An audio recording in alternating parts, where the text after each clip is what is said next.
Hai guys, Assalamualaikum warahmatullahi wabarakatuh. Ketemu lagi bareng aku, Isnawati.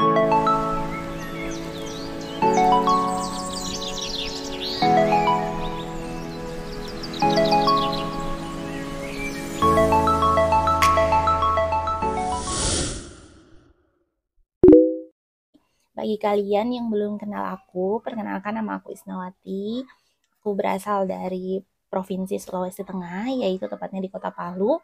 Dan saat ini sedang menempuh pendidikan di Universitas Pendidikan Indonesia. Dulunya saya ngajar di salah satu sekolah swasta yang ada di Kabupaten Merauke, Provinsi Papua. Nah, teman-teman semua, di video kali ini saya ingin membacakan personal statement saya yang saya gunakan untuk mendaftar beasiswa pendidikan Indonesia kategori GTK. Dan saya menggunakan personal statement ini, konsepnya itu 2 kali dan dua-duanya lolos, alhamdulillah. Baiklah, saya akan bacakan. Sebenarnya personal statement itu lebih ke bersifat personal dan saya belum pernah membagikan ataupun membacakan hal ini kepada orang lain. Nah, mungkin ini pertama kalinya saya akan men-share kepada kalian semua personal statement saya ketika saya mendaftar beasiswa pendidikan Indonesia. Baiklah, saya akan bacakan. Di sini bagian pertama, di sini saya perkenalkan diri. Nama saya Isnawati, saya lulus kuliah sarjana pada tahun 2015 di salah satu LPTK negeri yang ada di Kota Palu, Provinsi Sulawesi Tengah, tepatnya di Universitas Tadulako. Saya mengambil jurusan program studi pendidikan fisika, jurusan pendidikan matematika dan ilmu pengetahuan alam di Fakultas Keguruan dan Ilmu Pendidikan FK. Selama saya menempuh pendidikan pada jenjang strata 1, saya aktif di berbagai organisasi ataupun unit kegiatan mahasiswa yang dapat menunjang kegiatan akademik saya. Seperti Forum Lingkar Pena, di mana organisasi ini fokus pada penulisan karya fiksi maupun non-fiksi yang diharapkan dapat menunjang dalam pembuatan karya tulis ilmiah saya nantinya. Kemudian yang kedua, Lembaga Dakwah Kampus Unit Pengkajian Islam Mahasiswa atau biasa disingkat dengan LDK UPIM Untat, tepatnya pada divisi Humas, di mana organisasi ini akan menunjang saya dalam hal secara kejiwaan dan keagamaan dalam hal menyelesaikan studi saya. Kemudian saya juga masuk di Himpunan Mahasiswa Fisika Untat Himafi, di mana di sini akan menunjang saya dalam hal kesiapan akademik. Kemudian saya juga bergabung di komunitas anatuntat.com, di mana komunitas ini mengajarkan saya tentang kemampuan bermedia sosial. Pada semester akhir perkuliahan, saya juga aktif mengajar di Palu, yaitu tepatnya di SMA Negeri 1 Palu. Pekerjaan ini saya terima karena dapat menunjang pengalaman saya dalam hal kegiatan belajar mengajar, serta membantu saya dalam hal finansial untuk menyelesaikan penyusunan tugas akhir atau skripsi. Yang saya peroleh ketika saya mengajar di SMA Negeri 1 Palu adalah saya mengajar siswa yang kritis, kreatif, dan cepat tanggap sehingga saya memacu diri saya untuk selalu memperbaharui pemahaman dan pengetahuan saya khususnya di bidang fisika dan kegiatan belajar mengajar. Saya mengajar di SMA Negeri 1 Palu, saya juga menerima beberapa les privat fisika maupun IPA. Saya juga aktif sebagai penulis di koran kampus Media Tadulako, baik itu puisi, cerpen, ataupun resensi buku. Nah, bagi saya mengajar, menulis merupakan hobi yang sangat saya gemari. Selama berkuliah, saya juga pernah mengikuti sebagai seorang relawan dalam sebuah komunitas yang disebut dengan Gerakan Ikro. Nah, gerakan ini merupakan gerakan yang aktif di kegiatan sosial untuk mengajar di daerah-daerah terpencil yang ada di Sulawesi Tengah. Pengalaman selama menjadi seorang volunteer pada komunitas tersebut membuat kecintaan saya pada kegiatan belajar mengajar semakin bertambah. Terlebih lagi saya harus pindah untuk mengikuti suami yang merupakan pengajar di Kabupaten Merauke. Saya lebih terpanggil untuk mengabdikan diri saya di salah satu sekolah menengah pertama di Kabupaten Merauke. Saya mengajar di salah satu sekolah di Kabupaten Merauke, saya mendapatkan tantangan yang berbeda dengan yang saya dapatkan di Kota Palu. Tantangan yang saya dapatkan yaitu ketika mengajar di sekolah tersebut, siswa-siswa yang masih cenderung lebih pasif dan memiliki kemampuan yang lebih rendah tetapi dengan rasa ingin tahu yang tinggi. Sehingga hal ini memacu saya untuk mengembangkan kegiatan pembelajaran yang kreatif dan inovatif. Begitupun dengan kondisi guru-guru yang berada di sana. Sehingga hal inilah yang mendorong saya untuk mengembangkan kompetensi diri. Melalui dukungan sekolah dan yayasan, saya mengikuti seleksi program guru penggerak Angkatan 3 Kabupaten Merauke pada tahun 2021, di mana saya bisa menambah kompetensi yang saya miliki. Pada program guru penggerak ini, saya mendapatkan berbagai macam materi yang menarik, mulai dari pengelolaan diri, pengelolaan sekolah, sampai bagaimana mengelola pembelajaran yang menyenangkan dan berpihak pada murid itu sendiri. Saya mendapatkan pelatihan daring selama 9 bulan dengan materi yang cukup banyak dan setiap bulannya para CGP termasuk saya mendapatkan kunjungan dari pengajar praktik. Praktik membantu saya dalam mengatasi permasalahan yang sering saya hadapi di sekolah. Pengajar praktik pula yang membantu saya dalam melakukan aksi nyata terhadap materi daring yang saya dapatkan di LMS. Setiap sekali sebulan juga para calon guru penggerak termasuk saya melakukan pelatihan luring melalui lokakarya yang berisi materi-materi yang sangat bermanfaat bagi saya.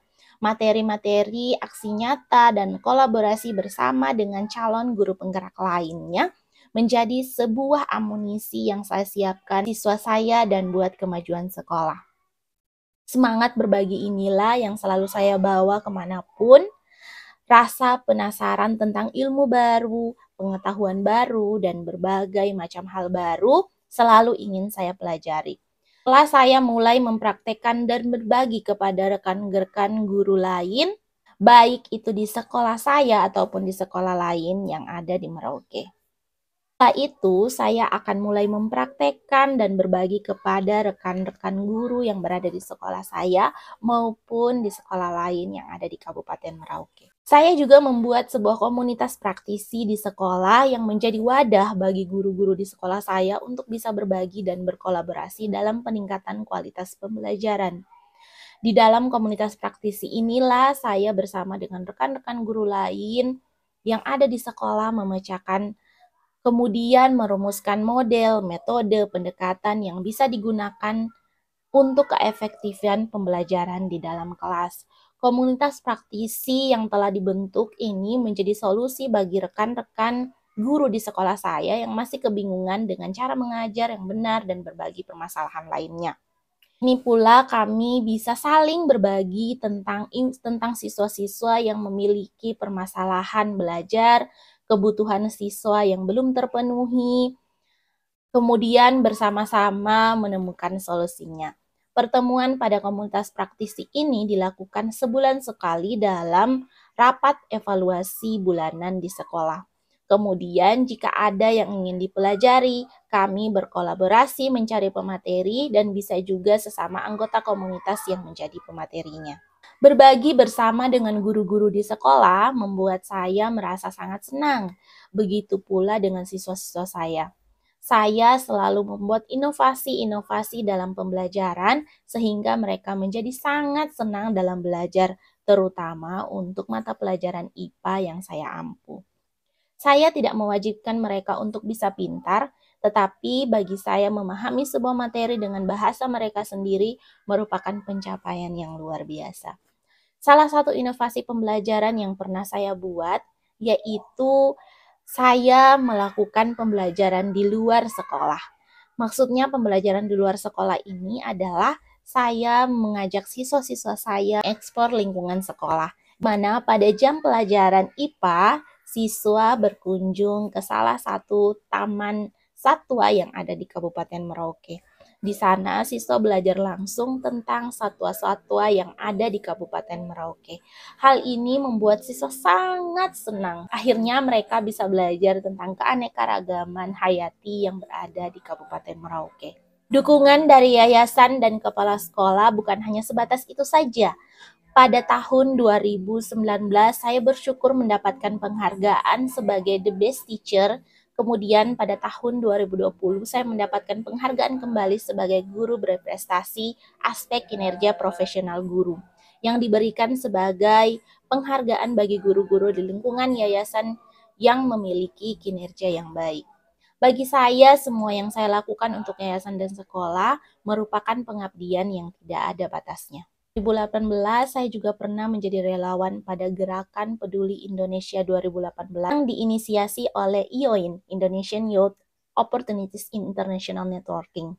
Gerakan ini merupakan gerakan mengajar serentak 1 hari pada daerah-daerah terpencil di seluruh Indonesia. Gerakan ini terselenggara berkat kolaborasi antara IOIN dan Perhimpunan Pelajar Indonesia Sedunia atau PPII Dunia. Pada gerakan ini, saya berperan sebagai salah satu relawan dari kalangan guru untuk mengajar 1 hari di salah satu pusat kegiatan belajar mengajar PKBM yang ada di Kota Merauke. Pengalaman dan kesuksesan yang telah saya raih bukanlah tanda untuk saya berhenti, melainkan sebuah proses dan jalan panjang yang akan mengantarkan saya pada kesuksesan selanjutnya. Sebagai seorang yang memiliki latar belakang pendidikan dan memiliki pengalaman kerja langsung di lapangan, saya punya target ingin ikut membantu mengatasi permasalahan-permasalahan pendidikan yang ada di Indonesia, terkhususnya di Kabupaten Merauke. Jika diberi kesempatan, saya memiliki rencana mengejar karir profesional saya sebagai seorang guru yang memiliki kompetensi pendidikan yang mumpuni. Saya memiliki alasan yang kuat untuk melanjutkan pendidikan kembali dengan bantuan Beasiswa Pendidikan Indonesia, yaitu BPI memiliki tujuan yang sama dengan prinsip hidup saya yang selama ini saya pegang. Tujuan pertama BPI adalah meningkatkan kemampuan dan kompetensi sumber daya manusia Indonesia. Hal ini sejalan dengan prinsip hidup saya untuk terus dan tak pernah berhenti belajar dalam meningkatkan kemampuan dan kompetensi yang saya miliki. Selanjutnya, tujuan BPI yang kedua yaitu mendukung percepatan pembangunan negara Kesatuan Republik Indonesia. Hal ini sejalan dengan prinsip saya untuk terus berbagi dalam percepatan pembangunan pada sektor pendidikan sehingga dapat meningkatkan kualitas pendidikan khususnya di daerah tertinggal. Saya melihat bahwa pendidikan di Indonesia kurang merata sehingga bagi daerah-daerah yang berada jauh di ibu kota masih sangat tertinggal. Rendahnya kualitas sumber daya manusia, sarana dan prasarana yang kurang memadai, terbatasnya guru yang berkompeten, dan terbatasnya teknologi menjadi faktor utama yang perlu diatasi bersama-sama. Contohnya saja di Kabupaten Merauke, tempat saya mengabdi, ketika sekolah-sekolah model metode pendekatan pembelajaran yang terbaru, di sekolah saya masih menggunakan yang lama.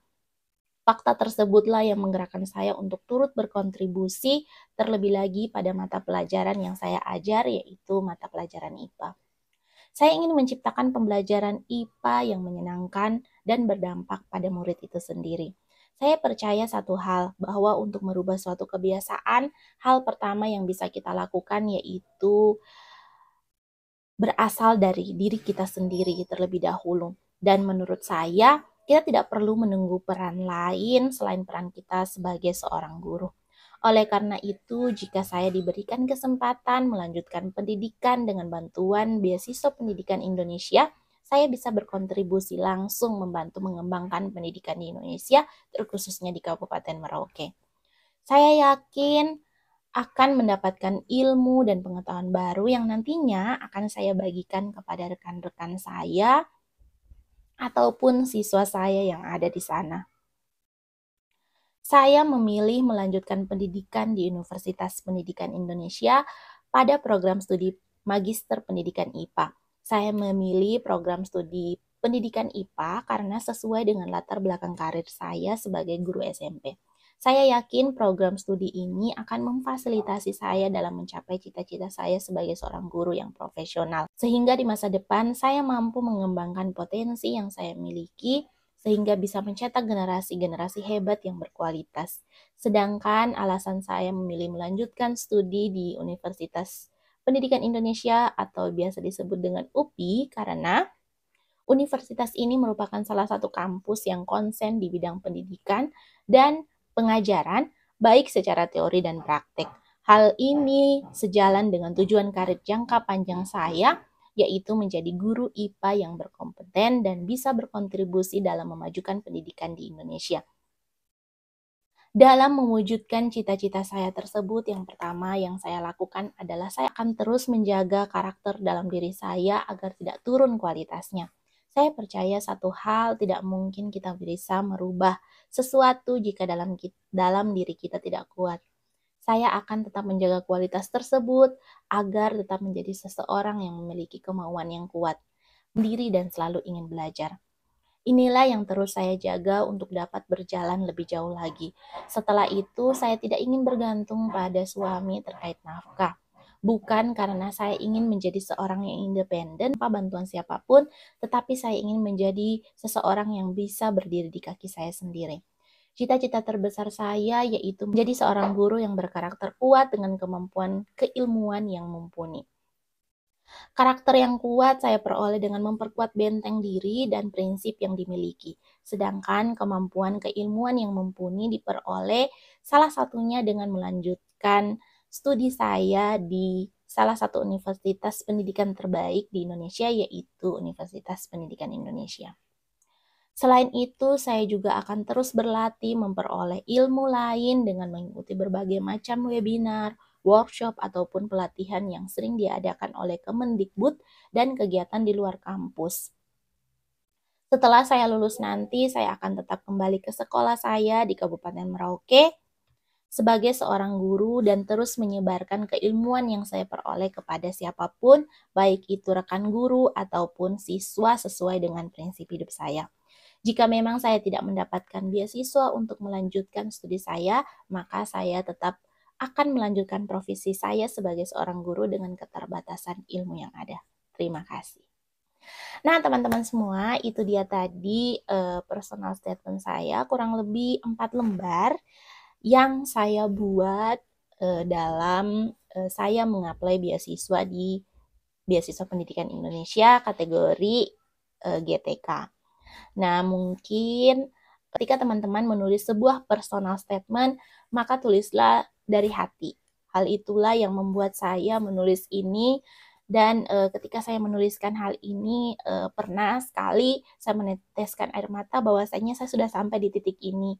Dan saya tidak ingin gagal ketika mimpi saya itu tidak bisa saya capai. Nah, terima kasih telah menyaksikan video ini. Jangan lupa kalian semua harus tetap semangat untuk mencapai mimpi kalian semua. Dan teruslah bermimpi, teruslah menjadi seseorang yang lebih baik ke depannya. Bye, sampai ketemu lagi di video-video selanjutnya. Assalamualaikum warahmatullahi wabarakatuh.